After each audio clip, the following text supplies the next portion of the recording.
2 Kings chapter 24. This is a really historical chapter here, like we had kind of building up. So we're going to get a lot in this chapter. So the last chapter, remember, they talked about how Egypt came in and took over, ruled the area. They fought against Assyria.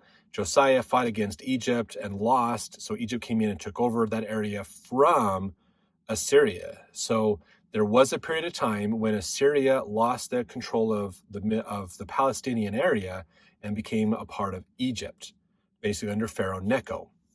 And then Babylon is coming through, taking out all the rest of Assyria, basically. And how that happens, and this is we're going to get into more details on this in the Book of Mormon, 2nd Nephi. But Babylon comes in, Nineveh is the capital, and they kind of get shrunk down to that city. And then some of they siege that city for a while, and then a small remnant of Assyrians flee to the coasts and escape. But essentially, basically, the nation of Assyria no longer exists. At that point, Babylon assumes control over all of that. And then the Medes and Persians kind of get their little share over here, but I'm sure they kind of thought they're going to get more and didn't get much. And that's going to set up the next destructions and problems that are going to happen later on. So after that gets taken care of, so the fall of Nineveh was around 612 BC. All right, so that's an important point. Now, in this chapter, we're going to talk about when Nebuchadnezzar, who's Nabopolassar's son, okay, Nabopolassar is the great general from Babylon that conquered most of Assyria.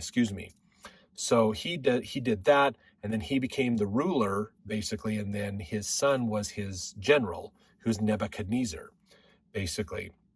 So when Nebuchadnezzar, they get rid of Assyria, now Babylon can focus on the other enemy they have, which is Egypt, and they start to come down. So this is, chapter 24 starts in about 597 BC. So just past that 600 BC mark, basically around there is where this happens.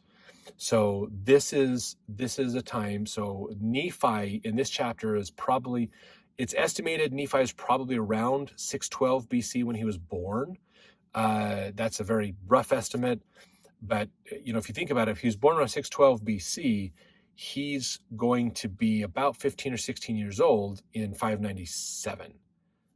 Around there, basically, estimated, give or take a few years. But that's where we're at. So Nephi was born around the time that Assyria was gone. So Nephi is the fourth son of Lehi and Sariah. So Laman, Lemuel, Sam, all of them are born, growing up.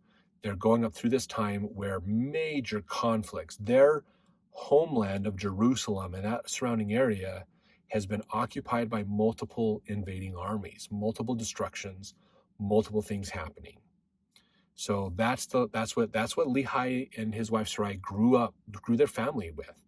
Okay, and now this is a time of great tumultuousness. It's also a great time of enlightenment as well. So we have to understand that enlightenment is a big deal at this point, because not only do we have the Book of Mormon starting to spur off,